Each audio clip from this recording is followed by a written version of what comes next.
Hello बच्चों, नमस्कार। मैं हूं अमित ओझा और MI ट्यूटोरियल के यूट्यूब चैनल पर आपका स्वागत करता हूं। बच्चों, आज फिर मैं आपके सामने उपस्थित हूं प्रीवियस के 2 सवाल लेकर। पहला सवाल आपके सामने लिखा हुआ है बोर्ड पे। ये सवाल मैं आपको ऑलरेडी पहले वीडियो में पढ़ा चुका हूं, पहले कई सारे वीडियो में डाल चुका हूं प्रॉफिट लॉस का। उसी क्रम में ये अगला सवाल है। सवाल बिल्कुल सिंपल है, जो हमने पहले पढ़ा है वही सवाल है। अंतर सिर्फ इतना है कि यहाँ पे जो प्रॉफिट का परसेंटेज है वो मिक्स फ्रैक्शन में है और वहाँ हम लोगों ने उसको पूर्णांक में पढ़ा था। तो सवाल देखिए, सवाल कहता है कि an article is sold at a profit of 13.1/4%। Had it been sold for ₹76.70 more, the profit would have been 16.1/5%। 50% of the cost price of the article in rupees is. Hindi में समझ लीजिए कि एक वस्तु को 13.1/4% के लाभ पर बेचा जाता है। यदि इसे 76.70 अधिक में बेचा गया होता तो 16.1/5% का लाभ होता। तो वस्तु के क्रय मूल्य का 50% रुपए में क्या है। अब एक चीज़ समझिए, सवाल तो इतना इजी है कि आप इसे 30 सेकंड में सॉल्व कर सकते हैं, क्योंकि हमने ये पहले पढ़ा हुआ है।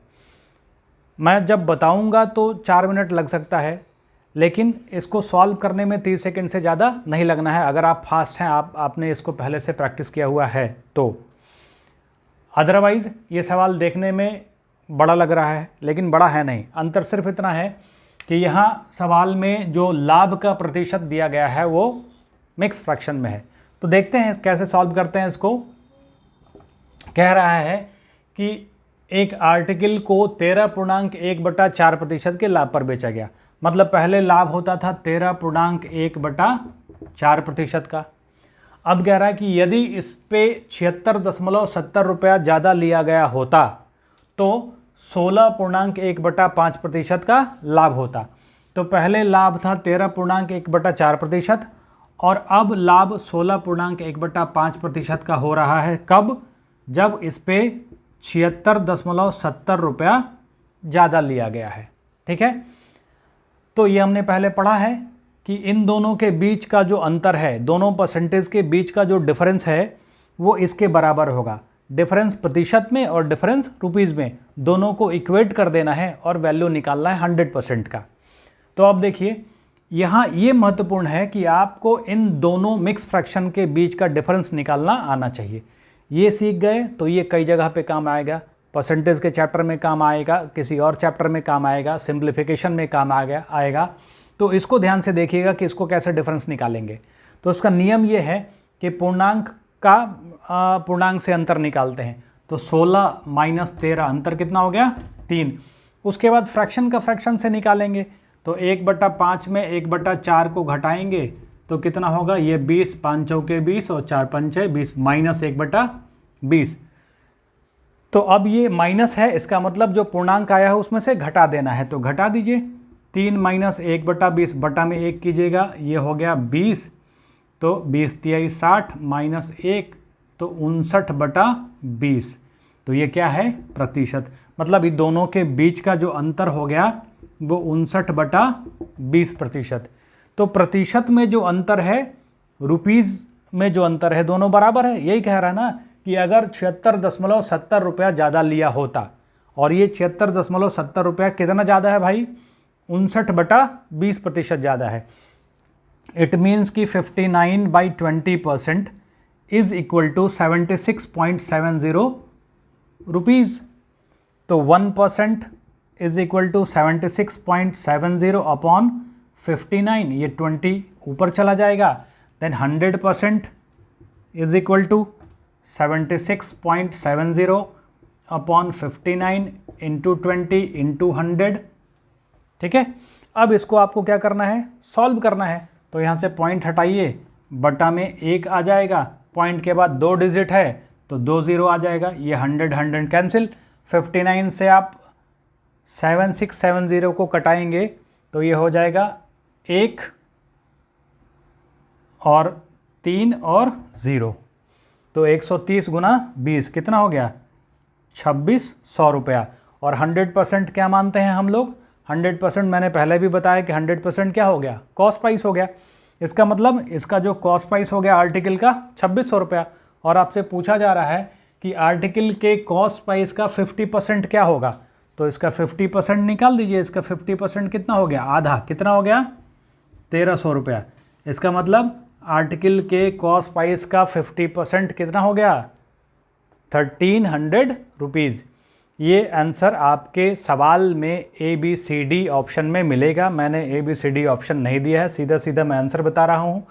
सवाल जब देखेंगे तो आपको मल्टीपल चॉइस में मिलेगा। क्लियर है, बहुत इजी था। चलिए एक और सवाल देखते हैं इस पे। अगला सवाल है कि a shopkeeper bought 60 pencils at a rate of 4 pencils for ₹5 and another 60 pencils at a rate of 2 pencils for ₹3. He mixed all the pencils and sold them at a rate of 3 for ₹4. Find his gain or loss percent. इसको देखते हैं हिंदी में। हिंदी में क्या कहता है कि एक दुकानदार 60 पेंसिल 5 रुपये में 4 की दर से तथा 60 पेंसिल 3 रुपये में 2 की दर से खरीदता है। उसने सभी पेंसिलों को मिला दिया और उन्हें 4 रुपये में 3 की दर से बेच दिया, तो उसका लाभ या हानि प्रतिशत ज्ञात करें। अब देखिए इसमें क्या करना है, कहा गया फाइंड हिज गेन और लॉस परसेंट। मतलब ये कि अगर सवाल में लाभ हो रहा है तो लाभ बताइए, और अगर सवाल में हानि हो रही है तो हानि का प्रतिशत बताइए।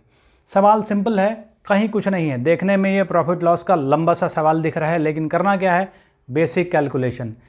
कैलकुलेशन कैसा, तो अब देखिए कह रहा 60 पेंसिल खरीदा, 4 पेंसिल 5 रुपये की दर से। इट मीन्स अगर 4 पेंसिल खरीदा 5 रुपये में तो 60 पेंसिल कितने में खरीदेगा, कितना टाइम्स है, 15 गुना, तो ये भी 15 गुना हो जाएगा ना। तो कितना हुआ, 75 रुपीज़। मतलब पहला 60 पेंसिल खरीदा कितने में, 75 रुपये में, क्योंकि ख़रीदा गया है ये 4 पेंसिल 5 रुपये में। मतलब 5 रुपये में 4 की दर से खरीदा गया, तो 4 पेंसिल खरीदा 5 रुपये में, तो 60 पेंसिल खरीदेगा 75 रुपये में।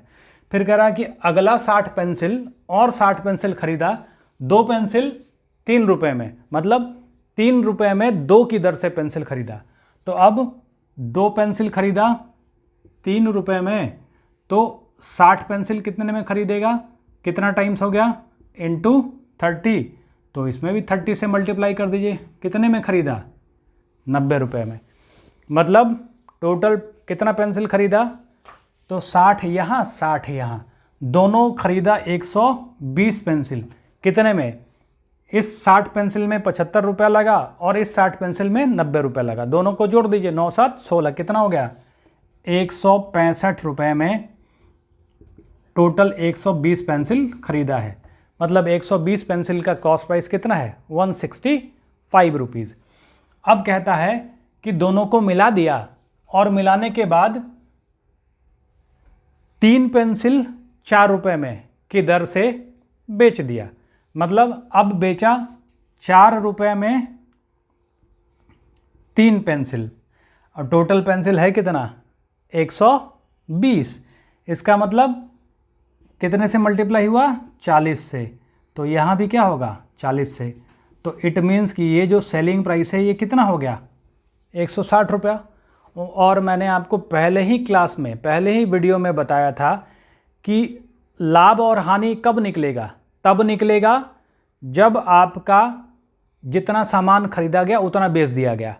120 पेंसिल खरीदा, 120 पेंसिल बेच दिया, तभी निकलेगा ना। ऐसा नहीं कि 120 पेंसिल खरीदा, 4 यूज़ कर लिया, 116 बेच दिया तो प्रॉफिट लॉस निकाल लेंगे, नहीं निकलेगा। कैसे निकलेगा, तो 120 पेंसिल खरीदा 165 रुपये में और 120 पेंसिल बेच दिया 160 रुपये में, तो लाभ हुआ कि हानि, हानि हुई। तो अब क्या निकालना है हम लोग को, लॉस परसेंट। कितने का लॉस हुआ भाई, 165 में खरीदा, 160 में बेचा, तो 5 रुपये का लॉस हो गया ना। तो 5 loss percent, loss by CP। CP कितना है, 165, तो बटा 165 और गुना 100, यही होगा ना। तो 5 से डिवाइड कर दीजिए, 5 तिहाई 15, 5 तिहाई 100 बटा 33, तो 33 1/33% क्या हो गया, आंसर हो गया। मतलब उसको कुल 3.1/33% की हानि हो गई। क्लियर है ना। ये ऑप्शन ABCD करके दिया हुआ था, वो मैंने लिखा नहीं है, आपको सवाल मिल जाएगा, ऑप्शन भी दिख जाएगा। अब एक चीज़ और जाते जाते आपसे एक रिक्वेस्ट करता हूँ कि आप कम से कम वीडियो पूरा देखिए। ये मेरे फ़ायदे के लिए नहीं है, मैं आपसे कुछ मांग थोड़ी रहा हूँ। आप कम से कम देखिए, ये चीज़ें जाएंगे दिमाग में, अंदर धीरे धीरे घुसेंगे दिमाग में, लेकिन उसके लिए आपको वीडियो पूरा देखना पड़ेगा। और वीडियो देखते देखते जाते जाते कम से कम वीडियो को एक लाइक दे दीजिए और चैनल को सब्सक्राइब कीजिए, ताकि मैं फिर रोज़ आपके सामने ऐसे ही सवालों को लेकर उपस्थित हूँ और एक बढ़िया कंसेप्ट जो आपके दिमाग में डाल सकूँ, ताकि आप अपने एग्ज़ाम में सक्सेसफुल हो सके। तो अगले वीडियो में फिर मिलूँगा आपके साथ, तब तक के लिए नमस्कार।